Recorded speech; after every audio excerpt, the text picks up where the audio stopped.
बोलो बेटा, everybody speak please. Yes sir. यानी इसको समझिए, खाली यस सर इसलिए मत बोलिए कि मैं बोल रहा हूं, ठीक है ना। मैं जानबूझ के गलत ही बोलूंगा बीच बीच में एक दो बार, देखता हूं कि आप लोग पकड़ते हो कि नहीं, ठीक है ना। तो ये अगर टीएस है तो ये देखिए एक्चुअल जो हैपनिंग है, इस सेंटेंस की जो एक्चुअल हैपनिंग है वो पास्ट टेंस में हुई है, समझ रहे हैं। यानी कि प्रेजेंट के साथ हम पास्ट, तो क्यों हम प्रेजेंट परफेक्ट में लेते हैं इसको, क्योंकि उसका इफेक्ट अभी है, उस बीती हुई घटना का इफेक्ट अभी है, वो इफेक्ट समाप्त नहीं हुई है, इस वजह से इसको हम प्रेजेंट परफेक्ट में लेते हैं। तो प्रेजेंट परफेक्ट का संबंध कहीं ना कहीं पास्ट टेंस से हो जाता है, एक्चुअल हैपनिंग जो उसकी होती है वो पास्ट टेंस से हो जाती है, इसी वजह से इसको कई ग्रामेरियन जो हैं वो पास्ट टेंस में रखते हैं। जैसे I have completed my work, कभी भी आप बोलोगे तो ये इसी तरह से आएगा। इसमें कुछ आपको कुछ एडवर्ब याद रखना चाहिए, जैसे येट, जस्ट, है ना, येट, जस्ट, और भी रिसेंटली, ऑलरेडी। जैसे आई हैव ऑलरेडी, क्या देखिए, आई हैव ऑलरेडी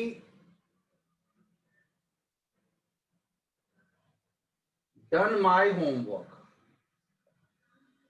मैंने अपना गृह कार्य पहले ही कर लिया। तो देखिए ऑब्वियसली ये बता रहा है कि ये आपका टाइम जो था, काम करने का टाइम जो था वो कब का था, कब ये टाइम, कब ये काम हो गया। ऑब्वियसली जिस समय आप बोल रहे हैं उससे पहले हो गया है, गेटिंग एवरीबडी, वो काम पहले हो गया। ऐसे ही ऑलरेडी, जस्ट नाउ,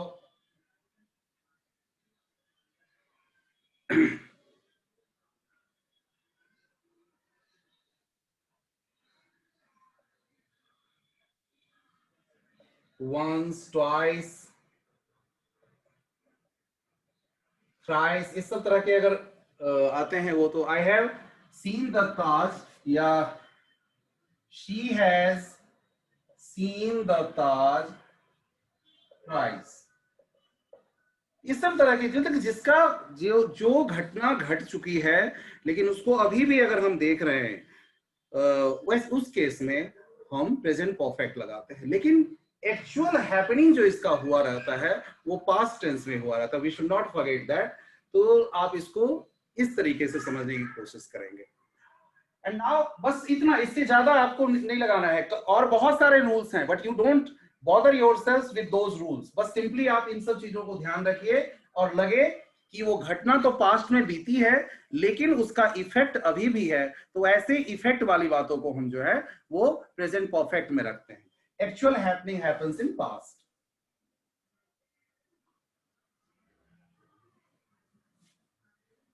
तो सेंटेंस फॉर्मेशन का जो तरीका था वो क्या था, सब्जेक्ट था, हैज या हैव का यूज करते हैं, और ऑब्वियसली हमेशा हैज और हैव के बाद वर्ब की थर्ड फॉर्म यूज की जाती है। ऑब्जेक्ट कॉम्प्लीमेंट की अगर जरूरत है तो वो लगाते हैं। नेगेटिव बनाने में क्या करेंगे, ये पहले आ जाएगा, हैज और हैव पहले आ जाए, सॉरी सॉरी सॉरी, सब्जेक्ट, और ये हेल्पिंग वर्ब बन जाए हेल्पिंग वर्ब, और इनके बीच में नॉट लगा देने से, इनके बीच में नॉट लगा देने से ये क्या बन जाएगा, नेगेटिव बन जाएगा। इंटेरोगेटिव बनाने के लिए इनको पहले कर देंगे, हैज हैव को पहले कर देंगे, then subject, then third form, object complement question. अगर WH क्वेश्चन बनानी है तो और पहले कर देंगे, और इससे जो है सो WH क्वेश्चन वर्ड,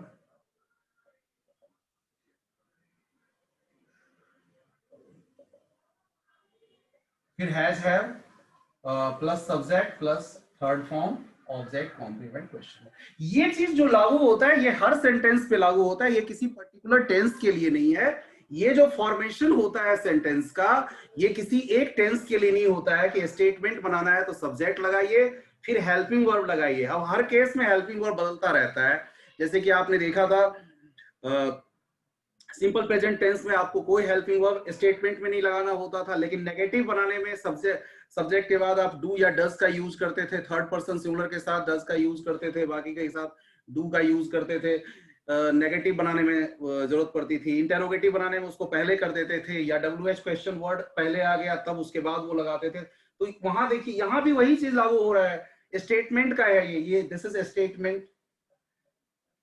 कहीं भी स्टेटमेंट हमें अगर फाइल सोचनी है तो सबसे पहले सब्जेक्ट, फिर उसके बाद अगर जरूरत है दो टेंस को छोड़ के बाकी सब टेंस में जो है सो हेल्पिंग वर्ब की जरूरत पड़ती है। दो टेंस यानी कि सिंपल प्रेजेंट और सिंपल पास्ट, अदरवाइज सब में हेल्पिंग वर्ब की जरूरत पड़ती है। तो इस केस में आप देखिए कैसे सब्जेक्ट लिया, फिर हेल्पिंग वर्ब लिया, क्योंकि हैज हैव हेल्पिंग वर्ब है इसलिए वर्ब की थर्ड फॉर्म आएगी, फिर ऑब्जेक्ट या कॉम्प्लीमेंट कुछ भी। नेगेटिव बनाने में हमेशा हेल्पिंग वर्ब के बाद नॉट लगाने की प्रक्रिया है। जहां पे नहीं हेल्पिंग वर्ब लगाते हैं स्टेटमेंट में तो वहां पे ये दो केसेस जो होते हैं, सिंपल प्रेजेंट का केस में डू और डज, और प्रेजेंट सिंपल पास्ट में डिड वाला केस आता है। और उसके बाद फिर जब ये दोनों लगा देते हैं तो वर्ब की फर्स्ट फॉर्म लगाते हैं, याद रखिएगा। तो ये फॉर्मेशन सब में सेम चलेगा, ये फॉर्मेशन में कहीं फर्क नहीं पड़ता है। ये जो फंक्शन, ये जो स्ट्रक्चर है, इसको स्ट्रक्चर कहते हैं, स्ट्रक्चर जो है ये सेम रहेगा स्ट्रक्चर में। इसलिए आप स्ट्रक्चर एक माइंड में रखो, स्ट्रक्चर सारे टेंस की समझने की याद रखने की जरूरत नहीं है, स्ट्रक्चर सिर्फ एक याद रखनी है, जो सेंटेंस बनाने का स्ट्रक्चर ये मैंने बताया है।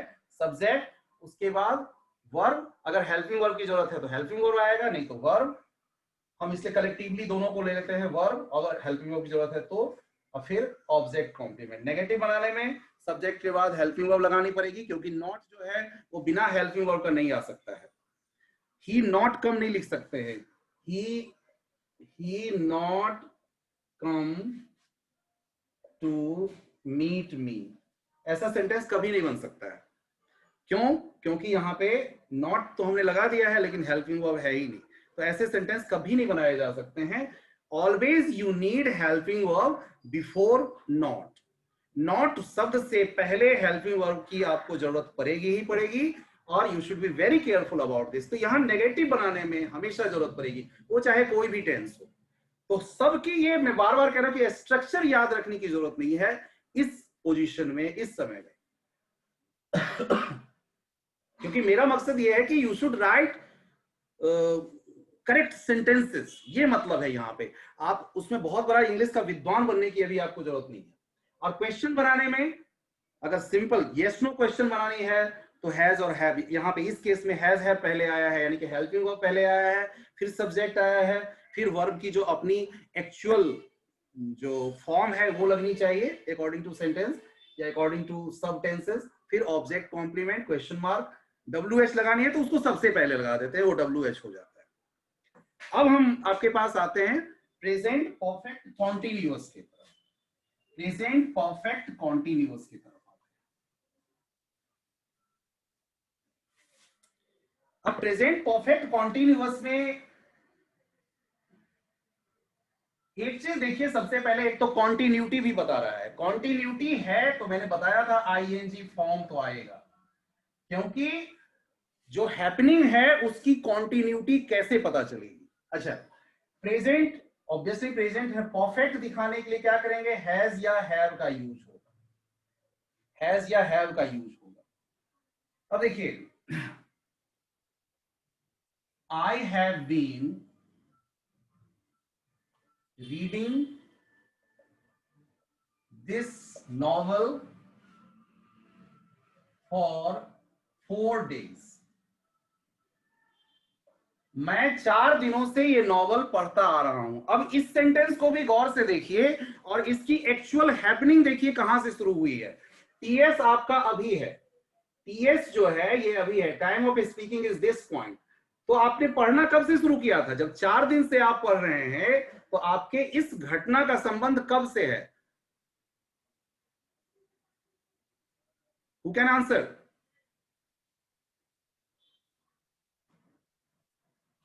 Hey guys, please answer. If you understood, then give me answer. Actual happening जब अभी हम टाइम ऑफ स्पीकिंग है, तो ये कब शुरू हुई थी? पढ़ने की घटना कब हमने इस नॉवेल को पढ़ना शुरू किया था? जब हम कह रहे हैं कि 4 दिन से पढ़ रहे हैं, कब शुरू किया था पढ़ना? मोहित, मेघा, 4 दिन पहले। 4 दिन पहले, यानी पास्ट में ना, पास्ट में ना। Yes sir. तो ऑब्वियसली इसका रिलेशन पास्ट से हो गया ना, यानी ये प्रेजेंट को सिर्फ टच कर रहा है, एक्चुअली ये रिलेट कर रहा है पास्ट से।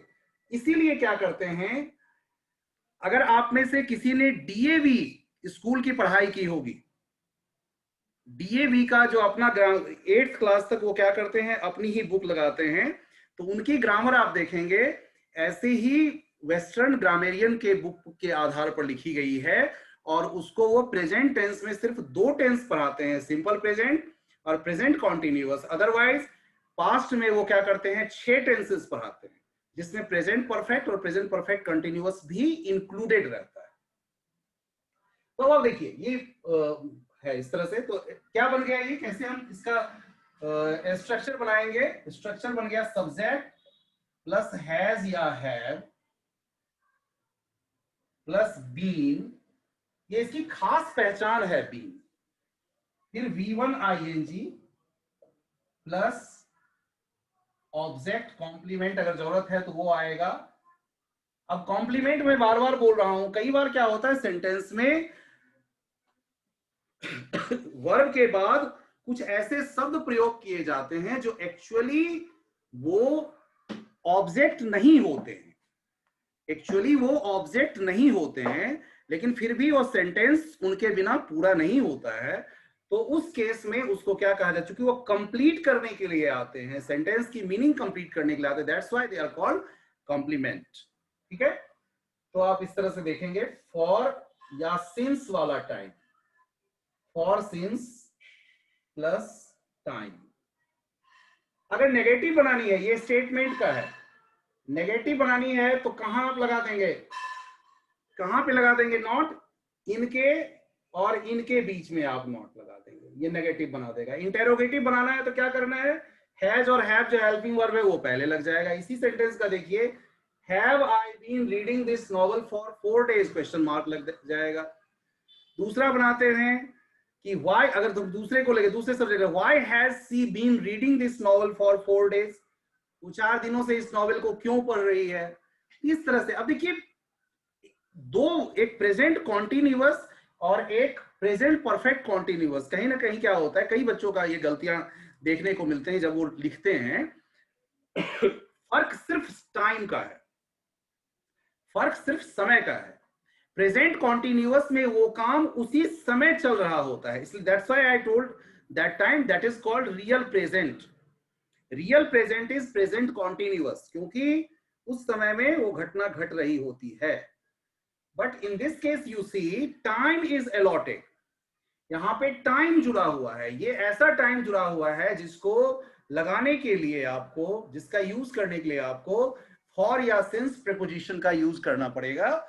अब थोड़ा सा रिमाइंड में करा देता हूं, फॉर और सिंस है क्या, किस बला का नाम है फॉर और सिंस। बहुत सिंपली समझ लेंगे आप इसको, फॉर और सिंस को समझने के लिए, सिंस जो है वो पॉइंट ऑफ टाइम होता है और ये पीरियड ऑफ टाइम होता है, पीरियड ऑफ टाइम। अब इसको समझिए, पीरियड ऑफ पॉइंट, पीरियड जो है एक लंबा खिंचाव देता है, समय का खिंचाव देता है, जबकि पॉइंट जो है सो एग्जैक्ट टाइम होता है, एग्जैक्ट पॉइंट बनता है। When I speak 4 days, try to see this sentence, अगर मैं 4 days कह रहा हूं, यहां ये पता नहीं चल रहा है कि वो 4 days कब से शुरू था, या 4 hours कहते हैं, 4 घंटे से, 4 दिनों से, 4 साल से, 4 महीने से, 4 मिनट से। तो वी डोंट कंक्लूड कि what was the starting point, कि वो स्टार्टिंग पॉइंट कौन सा था जहां से ये शुरू हुआ था, ये घटना शुरू हुई थी या ये काम शुरू हुआ था। लेकिन जब हम ये कहते हैं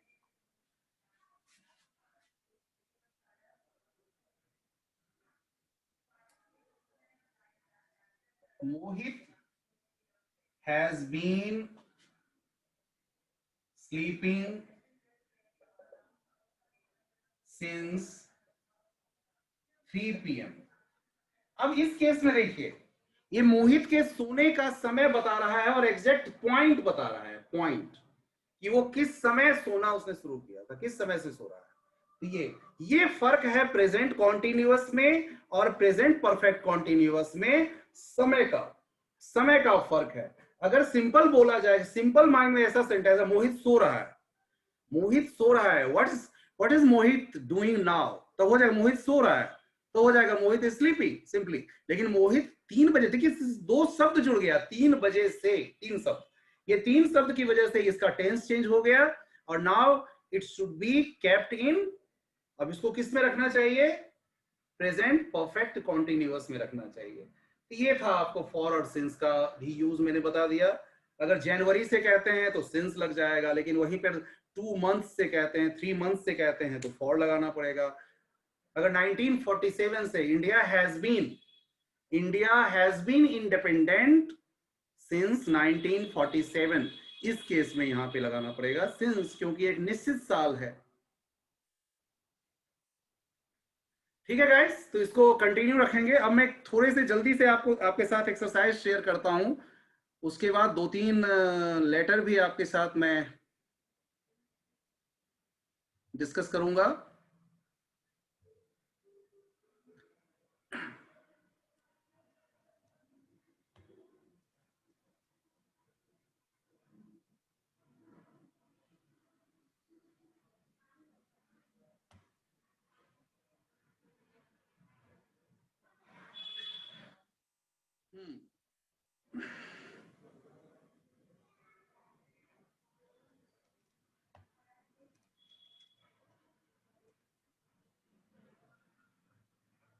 Is this visible to everyone?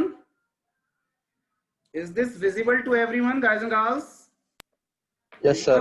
Visible हो रहा है सबको? Yes, sir. थोड़ा सा इस पर आप अपने विचार रखिए, और एक एक करके जल्दी से हम इसको ये कर लेते हैं, ताकि देखिए सबसे पहला है वेयर यू और बी के साथ बनाना है। अब देखिए यहाँ पे आपके पास जिसको वर्ब क्या होता है कि जैसे ही वर्ब की बात आती है तो वर्ब का मीनिंग एक ही बात समझ में आने लग जाती है। वर्ब का मतलब होता है ये ईट, गो, स्लीप, ऐसा नहीं है। वर्ब ये देखिए, ये बी का फॉर्म यूज करना है। तो वेयर यू डैज बी से, कैन एनीबडी से? मोहित बताइए। Where you have been. बिल्कुल सही जवाब है, वेयर हैव यू बीन। इसका मतलब हुआ कि तुम कहाँ, मतलब पूछना चाह रहा है, समय पूछ रहा है अभी, लेकिन पीछे के समय को रिलेट करता हुआ पूछ रहा है कि वेयर हैव यू बीन, ये कहाँ थे, कहाँ गए थे, इस तरह से, लेकिन पूछा जा रहा है। अगला, have you taken breakfast, have you had कर दीजिए, हैव यू हैड। कई ये ईट का प्रयोग या टेक का प्रयोग कई बार नहीं करके भोजन करने सबके सेंस में या कुछ भी खाने पीने के सेंस में हैव का भी यूज किया जा सकता है। जैसे I am having my lunch, I am having my breakfast, I am having my T, या आई एम हैविंग टी, इस तरह से भी यूज किया जाता है। उसी का प्रयोग है यहाँ पर। Have you had your breakfast, have you had your breakfast, your name, have you had breakfast, बस। अगला, the post come, has the post come, has the post come, has the post come. चलिए sir जल्दी जल्दी करते चलिए। तमन्ना, बोलते चलो बेटा, एक एक बोलते चलो। तमन्ना, Have you seen my watch anywhere? बिल्कुल सही है, have you seen my watch anywhere. अगला देखिए, समवन, हैज समवन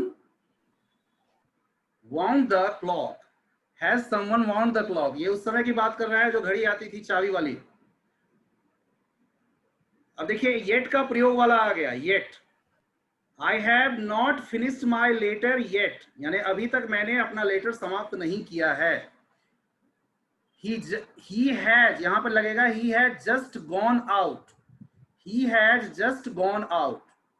अगला देखिए, someone has taken my bicycle, the phone has stopped ringing, have you heard from her lately, have you heard from her lately। अगला देखिए, see the next one, I have just washed the floor, I have just washed the floor, that floor, the cat has stolen the fish, the cat has stolen the fish। You explain the exercise, have you explained the exercise, have you explained the exercise। There aren't any buses because the drivers have gone on strike. बिल्कुल सही जवाब है, because the drivers have gone on strike. और ये देखिए कैसे past से relate कर रहा है, क्योंकि हमारे बोलते वक्त जिस समय में बोल रहे हैं उससे पहले ड्राइवर स्ट्राइक पे जा चुके हैं, इसलिए ये पास्ट को रिलेट कर रहा है। अगला देखिए, have you had enough to eat? Have you had enough to eat? Yes, I have had plenty. Thank you. I have had plenty. Vijay has passed. Vijay passed the exam. Vijay has passed his exam. देखिए कई बार confusion कहाँ होती है, present perfect और simple past में confusion हो जाती है। लेकिन सिंपल पास्ट क्या है, सिंपली आप याद रखिए, सिंपल पास्ट तभी यूज हमें करना चाहिए जब कोई ना कोई पास्ट शोइंग वर्ड हो। और पास्ट शोइंग वर्ड में क्या हो जाएगा, या तो अगो, एजीओ, अगो, लास्ट या यस्टरडे। अगो, लास्ट या यस्टरडे में तीनों में से कोई शब्द अगर रहे तब आप पास्ट को यूज करने, सिंपल सेंटेंस में पास्ट को तब आप यूज करने के बारे में सोचिए।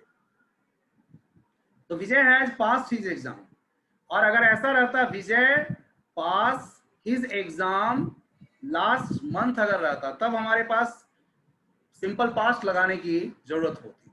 तो Vijay passed his exam last month, ऐसे हो जाता। How many bottles, how many bottles, how many bottles has the milkman had? How many bottles has the milkman had? समझ आ रहा है guys? Has the milkman?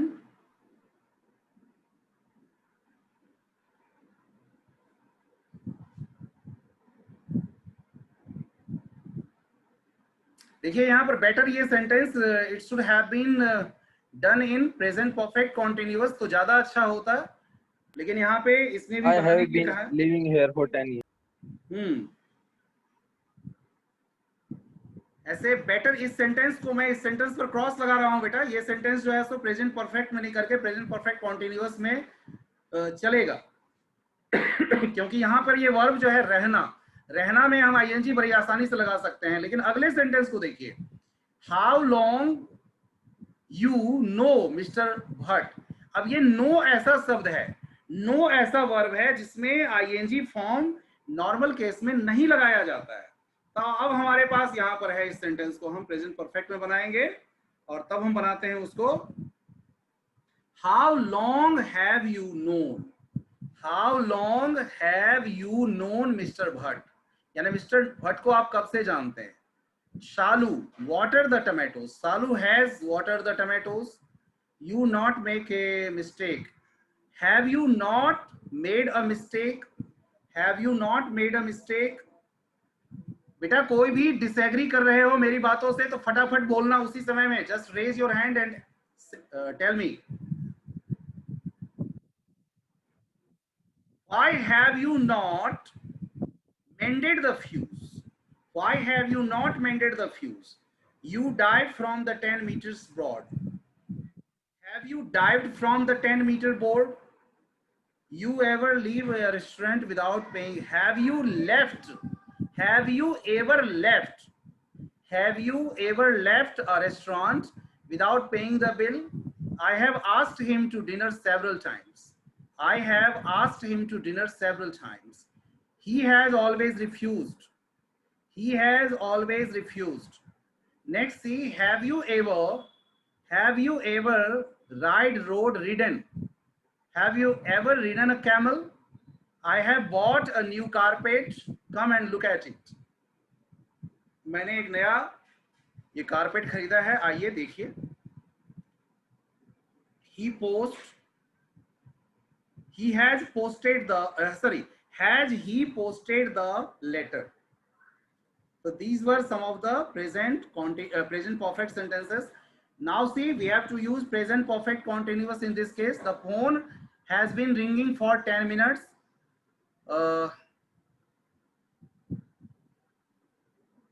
I wonder why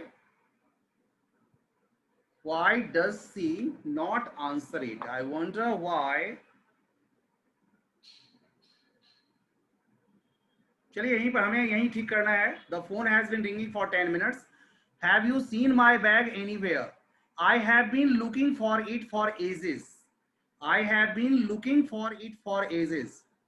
He has been studying Sanskrit for 2 years and doesn't even know the alphabet yet. बड़ी मुश्किल स्थिति है. बताइए 2 साल से वो संस्कृत सीख रहा है लेकिन उसका अल्फाबेट उसको नहीं पता है. How long have you been waiting for me? How long have you been waiting for me? अगला सेंटेंस ही बन जाएगा I have been waiting for about half an hour. It has been raining for 2 days now. There will be a flood soon. We have been arguing about this for 2 hours now. Don't you think we should stop? How long have you been wearing glasses? How long have you been wearing glasses? He has been speaking for an hour now. He has been. देखिए अब यहाँ पर now आ गया.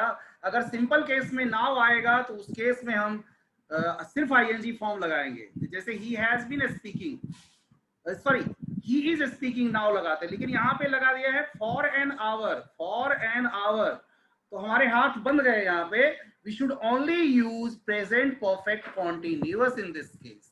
So we have been speaking for an hour now. That aeroplane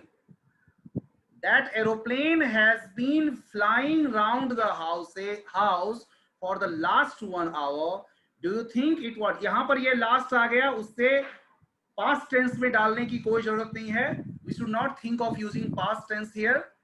The radio has been playing since 7 a.m. We have been living here since 1942. I'm on a diet. I have been eating nothing but bananas for the last month. The children have been looking forward to this holiday for months. The children have been looking forward. That pipe has been leaking for ages. And last but not least, we have been walking for 10 minutes. Has anybody any doubt, guys and girls? Otherwise, now I am sharing with you. I have chosen 3 letters today. The day before yesterday, I had given you a glimpse of such letter. 8 letter का मैंने glimpse भी दिया था कि ये under age, reckless और rash driving पर हम क्या क्या पॉइंट ले सकते हैं. If you have written you are most welcome. Otherwise see. और एक गलती की ओर आप सबका मैं ध्यान पूछना चाहूंगा. समझ में अगर आ रहा है लेटर देख के तो बताइए क्या गलती इसमें दिख रही है. इस लेटर में एक गलती क्या दिख रही है? What a mistake you can find here. Topic नहीं है सर. सब्जेक्ट नहीं है. बिल्कुल सही ढूंढा आपने बेटे कि सब्जेक्ट नहीं है, which is the vital point of any such letters. कोई भी फॉर्मल लेटर का वाइटल पॉइंट होता है वो, और वो वाइटल पॉइंट यहाँ पर नहीं है तो कहीं ना कहीं ये मिस कर रहा है, ये कमी है. लेकिन चूंकि हमारा मेन मकसद यहाँ पे वो नहीं, मेन मकसद हमारा है कि कौन कौन से हम पॉइंट्स इसमें यूज कर सकते हैं. तो मैं इसकी सब की चर्चा नहीं कर रहा हूं बेटा, ये सब आपको समझ में आ चुका है. Through the columns of your esteemed daily I. यहाँ पर एक चीज बताया था मैंने, आई के बाद कॉमा लगा के अपना छोटा सा परिचय देना, अपना एक्वेंटेंस देना कि आप कौन है, क्योंकि इस आई को कोई नहीं जानता है.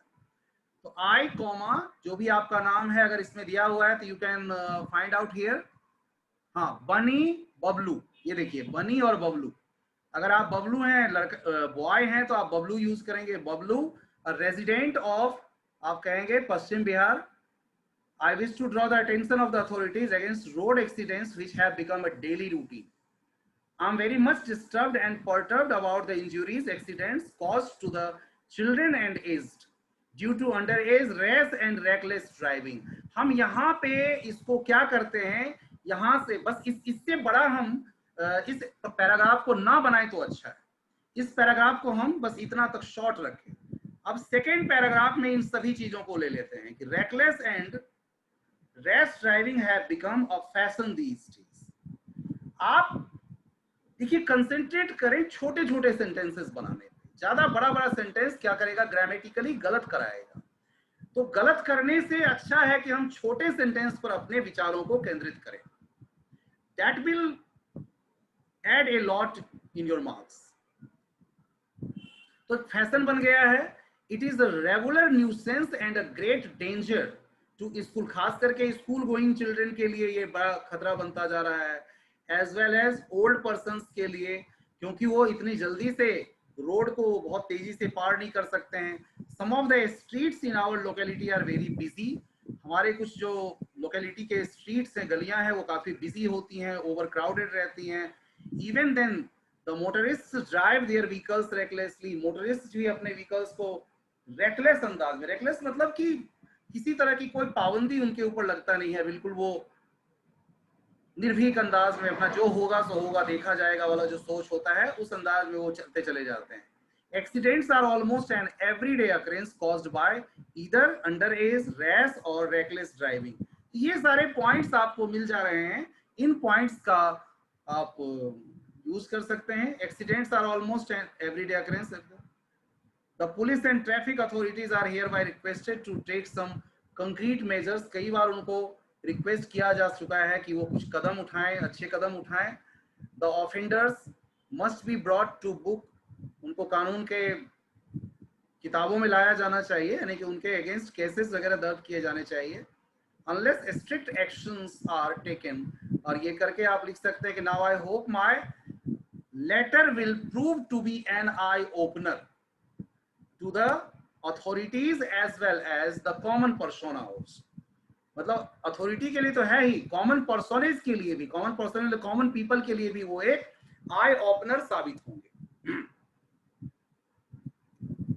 इसके बाद देखिए एक और चीज मैंने दिया है कि कंसर्न ओवर पार्क इन डेप्लोरेबल स्टेट या डेप्लोरेबल कंडीशन। मान लीजिए कोई आपके लोकेलिटी में पार्क है, पार्क जो है किस लिए बनाया जाता है, गवर्नमेंट क्यों पार्क का निर्माण करती है, शहर के लिए पार्क का होना जो है, because it acts as a lungs, कहते हैं कि शहर के लिए ये लंग्स का काम करता है। तब उस पर है कितना ये इंपॉर्टेंट है, उसमें अगर उसकी अगर स्थिति डेप्लोरेबल, मतलब उसकी कंडीशन अगर बहुत दयनीय स्थिति हो जाए, डेप्लोरेबल कंडीशन हो जाए, तो क्या क्या प्रॉब्लम हो सकती है, उससे रिलेटेड है। जैसे देखिए शुरुआत वाली तो आप पैराग्राफ बनाएंगे खुद से। देखिए एक क्या क्या यूज किया है, पहले तो परिचय दिया है कि कौन से पार्क की आप बात कर रहे हैं, कौन से पार्क की चर्चा कर रहे हैं, उसके बारे में आप लिखेंगे। इसके बाद the park has become a nuisance, ये जो मेन पॉइंट है जिसका वर्णन करना है कि पार्क एक न्यूसेंस बन के रह गया है, एक परेशानी की वस्तु, परेशानी की चीज बन के रह गई है, सर्व्स नो पर्पस, क्योंकि उसका उद्देश्य पूरा नहीं हो रहा है। The residents avoid it even during day, दिन के समय भी जाना पसंद नहीं करते हैं। इसके अलावा देखिए द पार्क डेप्लोरेबल स्टेट में है, कंडीशन इतनी बुरी हो गई है कि you are told that it is a park, you will not believe it, कि कई लोगों को तो विश्वास भी नहीं होता है कि ये कभी पार्क भी हुआ करता था। It is divide of greenery नाम की चीज नहीं है यहाँ पे। तो ये सब चीजों को आप यहाँ पे देखेंगे। DDA board put up in the park claims that the park is closed for renovation, कहा जाता है कि रिनोवेशन के लिए उसको नवीनीकरण की जा रही है, इसलिए बंद किया जाएगा, but there are no science of any development activity, नहीं यूज। देखिए और भी चीजें उसमें ऐड की जा सकती हैं, और भी कुछ आपको लग रहा है कि कुछ इस क्वेश्चन को दूसरे ढंग से भी पूछा जा सकता है। मान लीजिए पार्क में कई बार जो है सो ऐसे लोगों का अड्डा बन जाता है, तो ऐसे लोगों का जो है सो रहने की जगह वो बना लेते हैं जहां लोग जाना नहीं चाहते, people don't want to go there, people don't want to face such Dumping yard. Elements. Sorry, Dumping yard. या that also, that can also be, तो ऐसे करके भी सेंटेंस को घुमाया जा सकता है, क्वेश्चन को घुमाया जा सकता है। तो आपको भी आंसर को उसी तरह से घुमाने के बारे में सोचना चाहिए। I hope you will read, क्योंकि